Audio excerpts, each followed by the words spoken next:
Picture it, a city stitched to the river like a pearl threaded on a string. Lanterns gutter in winds that smell of salt and rot. The streets are wet with yesterday's sweat. The market stalls sag under crates of soft fruit, the fruit of a kingdom that is learning how to taste hunger and call it a virtue. The year is far from our maps. The king, that worn, shining thing on a throne of lacquer and bone, has ruled longer than law books remember. He began as a boy who could not answer a question and ended as a man who would not allow silence to exist. This is not a history textbook. There are no footnotes here. There are only ledgers burned in secret and songs that stopped being sung. Tonight I tell you the story the scribes hid in hollow reeds, the story of a palace that turned pain into statecraft, and of a nation that learned to be quiet because the price of speaking was to be eaten alive. Listen close. The first bell tolls. The gates are bolted. The banquet hall is ready. They were not called prisoners. That word belonged to a law the king no longer obeyed.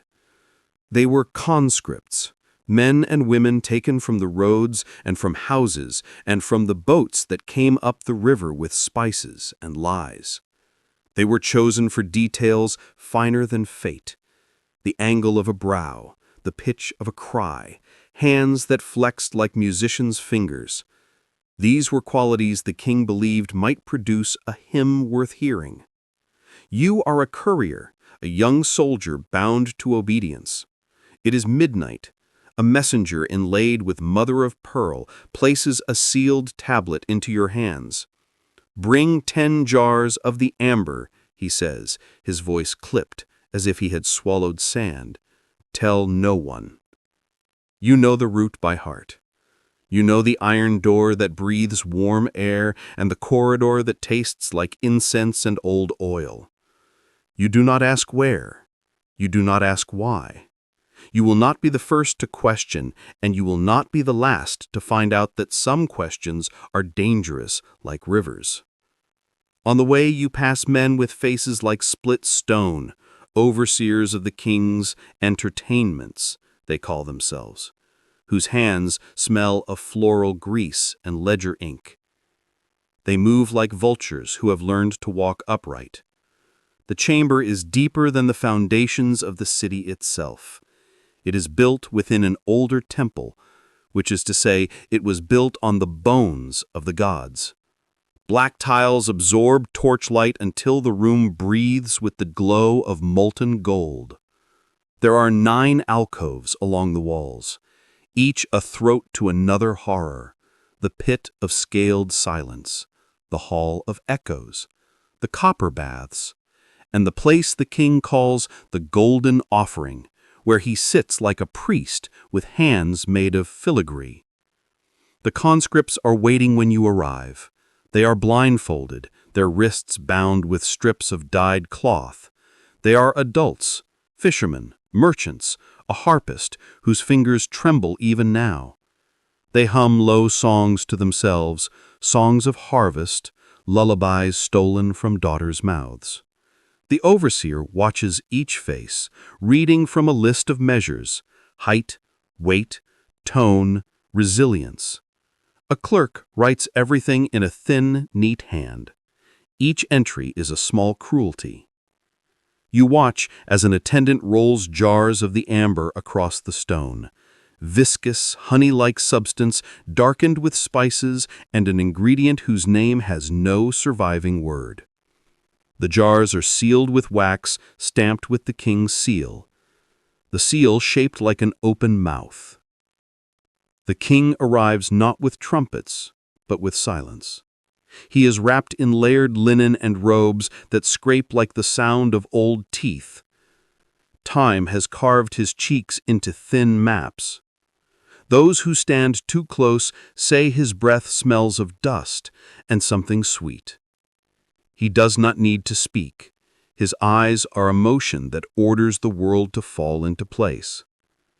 Behind him come those who will make the night's crafts: entomologists who breed blind beetles with mandibles sharpened on copper, apothecaries who distill poisons into perfumes, surgeons who have learned not to heal but to preserve just enough living tissue to prolong the spectacle. They are the invisible engineers of appetite. The king watches the conscripts with the calm of someone studying instrument panels. He watches how their shoulders slump, how their breath shortens, how fear settles like a slow sediment under their tongues. He makes small corrections, a tilt here, a change of jar there, like a conductor with a cruelty orchestra. Music rises, distant, linen-soft, not a melody, but a pattern, a drum with a pulse slow as heartbeat, vocals that sound like half-sobbed prayers. The attendants unbind the conscripts' robes and anoint them. The amber is brushed onto skin in methodical strokes, hands that seek the most telling places, the hollow behind knees, the soft ridge of ribs, the throat where the pulse ribs near the surface. It gleams, not with beauty, but like varnish on a coffin. This is not mere spectacle. This is taxonomy. Each application is a hypothesis tested on flesh. A note is made. How does this type of wax change the attraction of creatures? What scent prolongs panic? Which positions elicit the most melodious cries? High, thin, long like a reed, or low guttural moans? They collect sound. They refine it. They file it away under categories with names like acute, prolonged, dissonant. The first creatures are released, clusters of beetles bred to ignore everything but sugar and meat. They swarm, small black boats of mandible and shell. They crawl into the amber and out onto living skin, their tiny bites precise as embroidery. The conscripts flinch. The king does not. Then the ants, red as dried wine, bred in narrow tubes and starved on blood. They pour forward in lines like small, burning rivers. Their stings are salts that set nerves alight. Then wasps, bred for rage, their hum a high wire of sound that pricks the listening. The chamber fills with a kind of living static, wings, the crack of leg against skin, the damp rasp of insect mouths at human flesh. It is a sound the king has learned to read as if it were script. This is where the state crossed from whim to institution. The king's scribes, once recorders of harvests and laws, are now the clerks of cruelty. They compile the measures, which skin yields which sound, which veins bloom purple the quickest, which muscle contracts in a pattern later called a groove in the ledger. The crown funds orchards not for bread, but for rare blossoms that create the precise pheromones that pull insects into rapture. It is meticulous, showroom meticulous. There are diagrams, cross-sections of flesh, notes on how a man's voice sharpens when the pain strikes the diaphragm versus when the pain is in a limb. The physicians learn to keep victims conscious longer without letting them go into shock. They use diluted extracts of sleep herbs, just enough to blur, not enough to blind the experience. This is where religion and bureaucracy collide. The priests write liturgies that make suffering a sacrament. The overseer of entertainments, an administrative genius, presents budgets and forecasts. Villages are taxed not only in grain but in bodies. Labor forces are repurposed into scouting networks whose only acceptable deliverable is living flesh that meets the king's archaic specifications. It cannot stay quiet. Families begin to notice patterns. Sailors dock without sons, farms with no men returning from market. Governors who once thrived face quotas they cannot meet. At first they lie, flooded grain stores, pestilence, the usual excuses. The capital takes what it needs regardless of stories. Those who fail are punished to set example. Their flayed hides stitched into drums and displayed at the city gates. Resistance appears in the margins. A band of fishermen, once used to smuggling hides, starts saving boys from conscription.